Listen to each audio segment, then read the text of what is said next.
Lara Hati, sebuah cerpen karya Asifia Fatimah.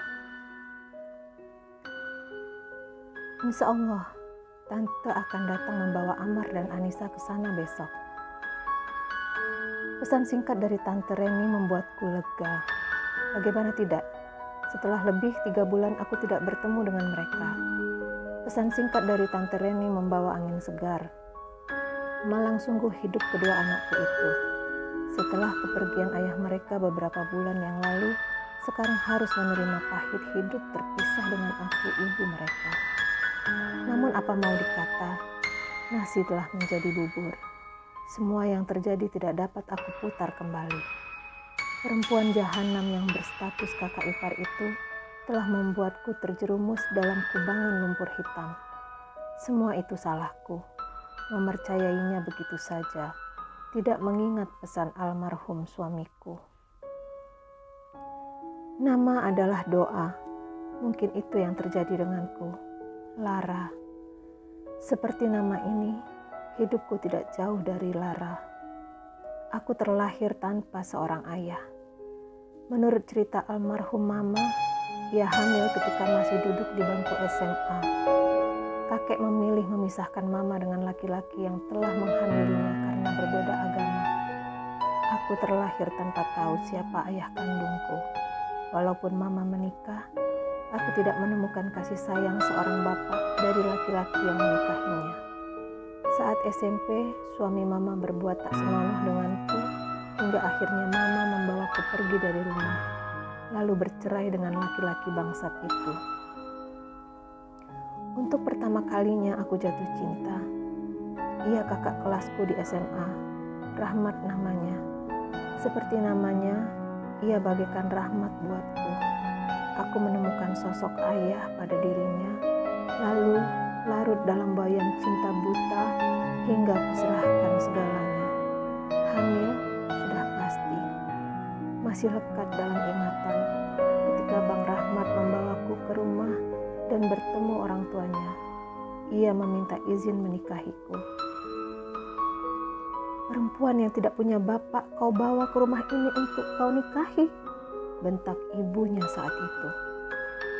Aku hanya tertunduk. Bang Rahmat membelaku. Bapak dan ibu mau menikahkan kami atau aku pergi dari rumah ini, ancam Bang Rahmat.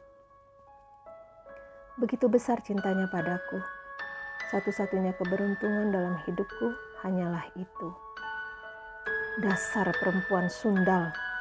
Ibunya Bang Rahmat mendatangiku, lalu menarik rambut panjang yang aku ikat bak ekor kuda. Bang Rahmat menahan tangan ibunya. Bapaknya pun datang melerai. Bang Rahmat memelukku erat. Tubuhku yang mungil tenggelam dalam dadanya yang bidang.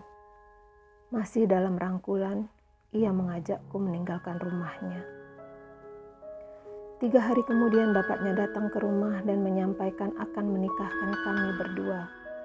Satu syarat yang ia minta, Bang Rahmat harus mau kuliah. Keesokan harinya, Bang Rahmat pulang ke rumahnya dan berjanji akan menjemputku besok untuk ijab kabul di KUA. Terbersit ragu, ia tak bisa lagi menemuiku, tetapi laki-laki bermata coklat itu berhasil meyakinkanku.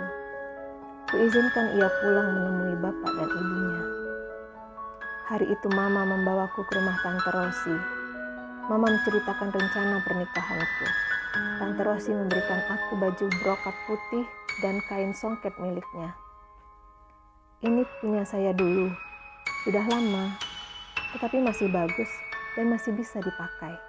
Insya Allah, ini pas di badan Lara, ucap Tante Rosi saat itu sambil menyerahkan bajunya ke Mama. Mama memeluk erat Tante Rosi, bulir bening terlihat mengalir di pipinya. Walaupun kami susah, Mama tidak pernah mengemis ke keluarga terdekatnya. Namun, kali ini berbeda. Ia memberanikan diri mengajakku ke rumah Tante Rosi dan meminta bantuan. Saat itu aku tidak banyak mengetahui perasaan Mama. Sekarang aku tahu betapa besar cinta wanita hebat itu. Anak yang telah mencoreng aib ke mukanya tetap ia pertahankan dan perjuangkan.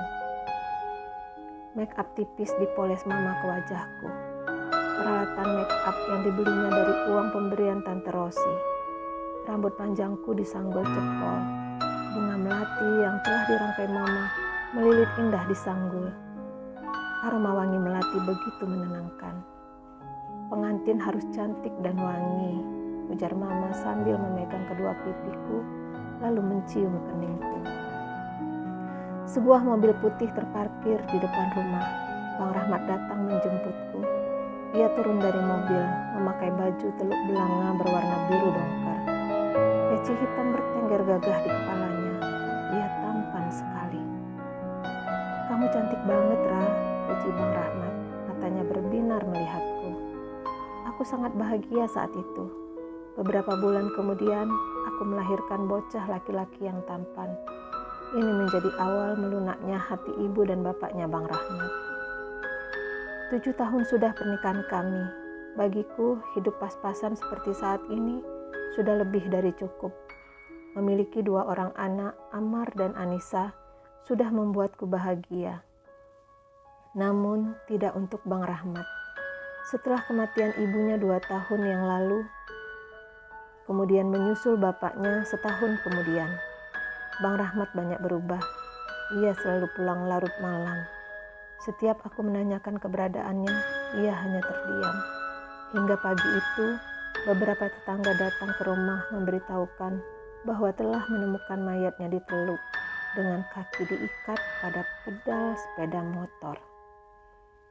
1 minggu aku berkurung di kamar meratapi nasib hingga akhirnya kakak iparku datang menemui kami, membujukku untuk tinggal bersamanya. Menawarkan aku pekerjaan menjadi pembantu rumah tangga dan berjanji memelihara anak-anakku, serta menyekolahkan mereka. Aku tidak punya siapa-siapa lagi. Andai mama masih hidup, sudah pasti aku sekarang akan menangis di pelukannya. Aku kuatkan hati demi anak-anak. 4 bulan sudah kami tinggal bersama kakak iparku ini. Seperti janjinya, ia membiayai sekolah Amar. Kehidupan kakak iparku sangatlah mewah, padahal ia hanya memiliki usaha toko obat dan kosmetik yang terletak di pasar pusat. Aku masih ingat pesan Bang Rahmat. Jangan pernah mau diajakin kerja sama Kak Naurah. Sayangnya aku terlalu polos hingga tidak pernah menanyakan alasannya. Sore itu, Kak Naurah memintaku mengantarkan parfum ke rumah seorang pelanggannya. Naik motor aja, kunci ada di lemari kaca depan, pinta Kak Naurah saat itu. Bawa aja anak-anakmu, sekalian jalan sore, lihat pantai. Disodorkannya uang 50 ribuan ke tangan Amar untuk jajan. Hari masih pagi, matahari masih malu keluar dari ufuk timur. Kak Naurah menemuiku saat aku sedang berkutat di dapur menyiapkan sarapan untuk seisi keluarga. Tolong antar parfum ini ke alamat yang kakak WA tadi. Kak Naurah menyerahkan 1 kantong kemasan kertas yang berisi parfum. Kuataku habis, Kak, jawabku. Oh ya, ntar kakak isiin. Jangan lupa wapri kakak kalau paket udah diterima, jelasnya lagi. Segera aku menyelesaikan pekerjaanku, lalu mandi. Aku mengecek ponsel, benar saja pesan singkat pengisian data telah dilakukan dengan jumlah Rp50.000. Aku tersenyum bahagia.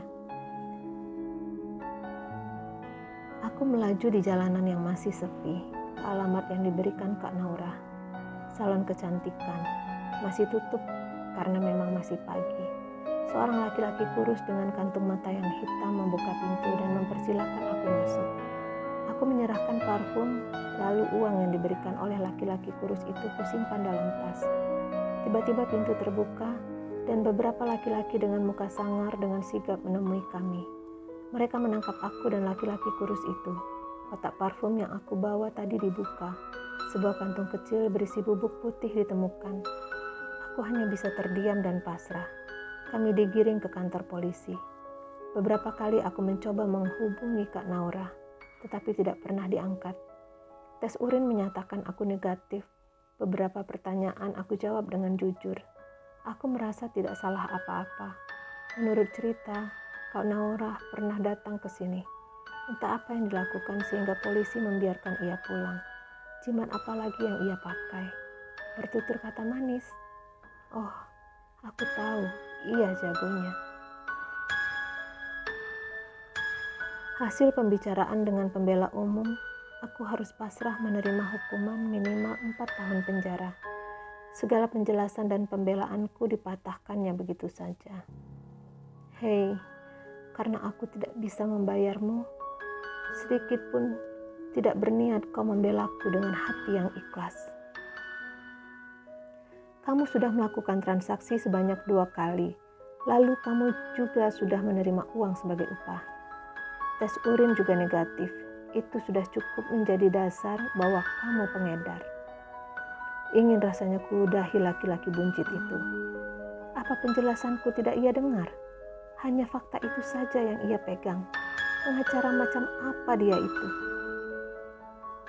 Mobil tahanan jenis minibus membawa kami ke pengadilan negeri. Hari ini aku akan bertemu anak-anak. Perasaanku campur aduk. Tidak dapat kuungkapkan perasaan ini. Aku banyak terdiam selama perjalanan. Mobil berhenti tepat di pintu belakang pengadilan agama. Mataku berusaha mencari sosok Tante Reni dan kedua anakku. Ternyata mereka telah menungguku, berdiri tidak jauh dari pintu masuk. Aku berlari, lalu kami berpelukan. Air mata tak dapat lagi dibendung. Aku ciumi mereka. Kami hanya bisa menangis. Terisak aku berkata, bawa anak-anakku keluar dari rumah jahanam itu, Tante.